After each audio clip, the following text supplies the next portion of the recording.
Hosted by you/Coco Tup. I, 24M, met a girl, 22F, in a community college class when I was 20. We came from very different backgrounds. I was middle class, trying to find a cheaper way to attend college, while she was living in near poverty, attending school because her parents were forcing her to, and threatening to kick her out otherwise. She dropped out about a year into her schooling while I continued and finished. During her first year, we formed a relationship, and she more or less moved into my apartment. Her relationship with her parents is pretty much non-existent, and she has little to no outside friends besides one or two women she knew from high school, who, in my opinion, are deadbeats. I make around $80K a year, so we live relatively comfortably, but there's still some strain on finances. I can't say exactly when I started losing feelings, but the fact that she refuses to work, will not cook, wants to eat out every day, does not want to go to school, and continuously wants to buy and spend money on clothes and other things, just slowly started grating on me more and more. I work in a female-dominated workplace, and having conversations with, and interacting with coworkers who have so much going for them, with fun hobbies and aspirations, makes it all the worse when your girlfriend is chronically online, spending 7 hours a day doom scrolling through Instagram or TikTok reels, and thinks that having bedroom intimacy is all she needs to do on her end. Our relationship isn't bad, we have fights every now and then like an average couple, and we have an active bedroom life, but that's pretty much it. From her perspective, if I broke up with her, it would seem to come out of nowhere, but I'm pretty much done, and I know I could move on quickly without any regrets, as harsh as that sounds. The problem is that she has no job, no finances, almost no friends, and no family support system. I'm not a monster, I don't want to make someone virtually homeless, but I also don't want to be stuck with someone who has nothing going for them. I don't know what to do. Edit. She wasn't as bad when we were still in school, she at least helped cook and had some aspirations to be a nurse. But I guess as she started getting comfortable, her habits built up more and more until it got to this point. This wouldn't have been a 4-year relationship if it had started this way. She only leaves the apartment when I take her to get food, otherwise, she either sleeps or is on her phone. If she were a toxic or bad partner, I wouldn't have too much trouble ending it, but she's fairly nice, just very lazy. Update 1 day later. For starters, I want to thank everyone for all the advice I received on the last thread. It helped me formulate how I would go about handling this. When I made that post, I was having an extremely bad day, and I didn't expect it to blow up like it did, so I don't think I was able to give her a fair defense. When I mentioned that she came from poverty, I should have clarified that her father is a laborer, and her mother lives a lifestyle similar to how she lives now. Their home is maybe 1,100 square feet and located in a terrible part of town. Given her father's past ultimatum, I don't think he would take her back, especially since she hasn't been home in years. Yes, I have talked to her about this, maybe 3 times since January. I've tried gently suggesting that it would be nice if she went out more, or found a hobby at the very least, and I've also flat out told her that she was wasting away on her phone and she needed to get a job or go back to school. Each time, she either changed the subject, made it a joke, or followed through for a couple of days before reverting to her usual behavior. She is a kind partner who asks me about my day, always tries to make me laugh or lighten the mood when I get annoyed, and generally shows a lot of affection. This makes me feel terrible because none of that works anymore, and I just see her as another person. Now for the confrontation. Last night, when we were both getting ready for bed, I didn't take my clothes off. Instead, I stood there and told her we needed to talk. At first, she was just smiling and jumping up and down on the bed on her knees, thinking I wasn't as serious as I was. But eventually, she was able to read the mood. I told her that something wasn't feeling right anymore, that I've tried to make this work and be patient with her for the past few years, but I didn't know how much more time I was willing to spend waiting for her to get a job, go back to school, or just get a hobby, anything. I told her that it annoyed and grated on me that she didn't seem to care about herself, and that I hated that she had no goals or aspirations. This was probably the first time in a long time that she was as attentive as ever during the conversation. She agreed with everything I was saying, even offering suggestions on where she could apply for jobs, what courses were starting to interest her, and even said I could oversee her as she submitted applications online to make sure she wasn't lying. In her mind, it seemed like I was still willing to make this work, and a part of me believed that this might finally be the moment she would change. So it made the next part even harder for both of us. At first, I told her I didn't love her the same way anymore, which slowly, but eventually, led to me saying I didn't feel anything at all about this relationship and was jaded. I was tired, and I wanted a fresh start with someone who was more goal-oriented and wanted something more out of life. When she realized what I was getting at, she started to cry and asked why I didn't mention this sooner. I told her that I had always asked her to cook, to go out with me to try something new, or just to go back to school, even offering to pay for her classes, anything. She said she understood that part, but was upset that I hadn't told her it was leading to me losing interest in her, because from her perspective, it seemed as if I still loved her just the same. She began apologizing, saying she wasn't in the right mental state, and that nothing was motivating her. She admitted that she genuinely had no interest in any hobbies, the only thing she liked was spending time with me, which was all she looked forward to each day when I came home.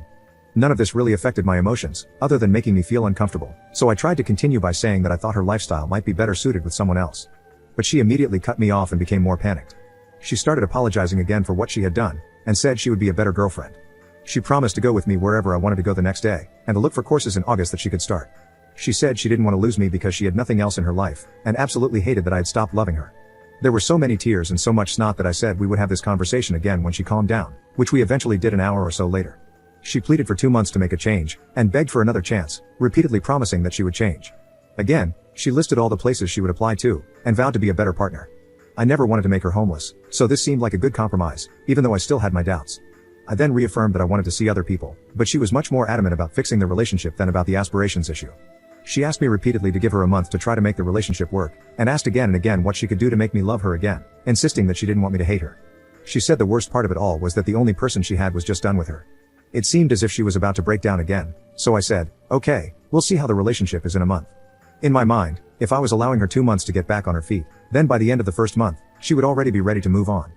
I also didn't want her to suffer a complete mental breakdown while I was still living with her, so giving her a month to try to fix the relationship would give her enough time to accept things. I slept on the couch last night, and will probably continue doing so for a while. She came out around 3 a.m. wanting to talk some more, but I told her I was exhausted, and that we would talk tomorrow. She then slept on the floor beside me for the rest of the night, apologizing again. When I told her to stop, she quietly said okay, and sobbed a bit under her blanket. But that's everything that has happened so far. This was one of the hardest things I've ever had to do, but I regret nothing, and feel much better having let everything out. I don't know how this situation will be in 2 months, but I was firm that it was the deadline. This post will probably get buried, so I likely won't do another update, as I don't think anyone will care about this in a week or a month. However, I will definitely private message those of you who have been helping me through this to let you know how it turns out, or to anyone who just wants to be updated. But yeah, thanks. Update 6 days later. Hey all, it's been about a week since my last post, and I thought I'd give an update. A lot has happened, including the explosion of my first update thread. I have over 50 plus DMs asking for an update, so instead of copying and pasting replies, I'll do another one here. I find it easier to write than to speak in many situations, so this has been a great way to help me make decisions and clear my head. Writing everything down has helped tremendously, and I will continue to do so until this is all over, after which I'll nuke everything. After the night of the confrontation, we didn't really speak much at home, and things were dry and awkward for a day or two. However, I've been told I'm a workaholic by nature, so it was easy for me to stay at the hospital as a distraction. During that time, she did start cooking again. We weren't in the mood to go out to eat together. Eventually, though, I sat down with her after she asked for a more thorough conversation about why I felt our relationship was failing.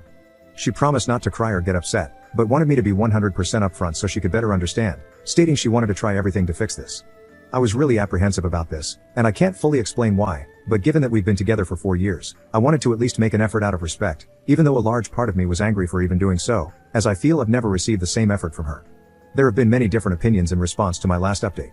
The main ones are, kick her out immediately and leave before it gets worse, try to find a way to fix our relationship, or end the relationship altogether but continue living with her, which would probably lead to her becoming absolutely neurotic. If I was going to let her stay for 2 months, I definitely would not be dealing with that. I took into consideration all these main advice discussions and read through almost every reply, even the most assumptive, bizarre, and downright unhinged Redditor takes.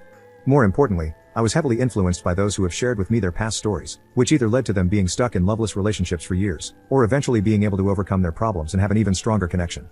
Thank you again for your private messages. I read through many of your stories. Now for our conversation. She mentioned that she saw something on TikTok where couples put a phone on the table with a timer and take turns airing what makes them upset.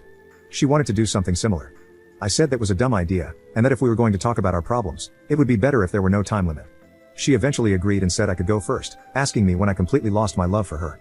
As I said before, it wasn't due to one specific action, but rather a grating feeling that got worse and worse until it reached this point, and I told her that. So she then asked when I felt the most angry. I told her it would take some time for me to think, and she said that was fine. After a few minutes, something came to mind. I couldn't find the right words at first, but eventually, it just started to come out. I told her that the worst time was when I first started working at the hospital. To keep it short, the tempo was brutal. It was constant work with little to no downtime, as I was constantly learning new things that school had never taught me, while being expected to handle everything like a professional. It was without a doubt the most stressed I've ever been, and I feel like other RNs can relate. That year hardened my mindset, that hard work does pay off if you have the drive and passion. I told her that was when I started losing feelings the fastest, seeing her at home doing absolutely nothing. Coming home to no food made, no job, no learning, just her being completely glued to the internet with nothing to show for it. I said it made me even more upset when I gave her suggestions for jobs with pretty easy schedules, or encouraged her to find a new interest in school that would pan out better than last time, only to be rejected at every attempt. I told her flat out that it disgusted me. She asked why I didn't make this a bigger issue at the time, and said I should have communicated this to her, but I told her that some things shouldn't have to be said. I shouldn't have to remind her to take care of herself, eat, or do something other than mindlessly scrolling on her phone for hours every day. I also told her that after coming home from the hospital on more stressful days, the last thing I wanted was to spend my time begging my girlfriend to do something productive. So, I held my tongue and settled because she was still nice and caring. I had no other reasons to end it, and from then on, the resentment grew worse. It was around this point that I became more mean, which I now regret, but I'll still include it as I have everything else. I told her that when she dropped nursing, I was upset because I felt she was more than capable of doing what I had done. But after spending more time in the relationship and getting to know her better, I realized that, given the type of person she was, there was no way she could have ever finished. That's why I suggested easier and more laid-back jobs, less demanding majors in school, or even just cooking or finding an interesting hobby. At that point, I would have appreciated anything. Still, she chose to do nothing for years. It's just the type of person she is, which is why I eventually felt done with her romantically. She asked me if I hated her, and I said I didn't know. I told her she was very loving and kind, but I hated how she had handled her life up to this point. I said I felt no ill will toward her after airing everything out, but I also felt nothing else. I just felt done and ready to move on. Throughout this conversation, we maintained eye contact, and there were times it seemed like she might break, but as she said, she remained as calm as she could while I said what I had to say. I told her I was done, and that she could say her piece now, but she asked if we could continue the conversation later, and then locked herself in our room for the rest of the day. The next day, we sat down again and finished the conversation. She told me that she thinks she's depressed, saying that she didn't feel sad before that night, but just had no motivation to do anything. I had received a few messages suggesting I ask her to get tested for ADHD, but when I brought it up, she was very adamant that it wasn't something she felt comfortable with. I knew she didn't like needles or going to the hospital in general, but her flat-out refusal to get tested for disorders when I told her it wasn't at all like a regular hospital visit surprised me. She asked if I would give her another chance if she were able to change her behavior. I said I didn't know, as I felt nothing right now, and wasn't sure if her changing would bring any feelings back, especially since it took reaching my breaking point to get here. She asked if there was any compromise, and I told her again that if, in a month, I felt there was enough reason to stay together, I would, but there was no guarantee that my feelings would return. However, I would match any effort she put in. She was frustrated by my answer, but I told her that's how it would be. She then gave me a piece of paper she had been working on the night before, which listed hobbies and interests she wanted to explore. The two major ones were photography and cooking again. She told me that she was looking into these hobbies, and also showed me her phone as proof that she was submitting applications on Indeed and Glassdoor for some entry-level positions she might get hired for. I told her that if she could show enough passion or interest in these hobbies, I wouldn't care about her working, just anything to improve herself. But if she didn't pursue anything at all, then it would be best to look for a new job to help her when she moves out. I've also been asked in private messages if I have any personal friends to talk to. There are two female coworkers I confide in, given how many hours we work together at the hospital, and whom I completely trust because, in my opinion, they are extremely grounded. They both said I would eventually get love bombed and that things would revert to how they were before, and that I needed to stand firm with moving on. They're very helpful friends who have even offered to let me stay over for a few nights, reasoning that I would fall for her manipulation if I continued being anywhere near her, in their own words. But it didn't feel right since I'm still technically in a relationship, though I said I would consider it if the situation worsened. However, I find them grounded, so I always try to take their advice to heart. Despite numerous messages from you all, both privately and openly, telling me that this will be a mistake, I want to make the attempt to give this one last try. Although I feel heavily closed off and guarded, and still feel indifferent about our current situation, many of you have told me this can eventually change with enough work from both parties. I have also taken the advice of those suggesting I cut off bedroom intimacy, which was my intention from the start anyway, by continuing to sleep in the living room. But each day, she has been sleeping on the floor right below me, even when I tell her I'd rather be alone with my thoughts. She keeps telling me this is something she won't accept. But that's everything so far. The next update will probably be at the 1-month mark, as there's nothing else I feel I need to say for now. I'm just waiting to see if things can get better now that we're somewhat working on this.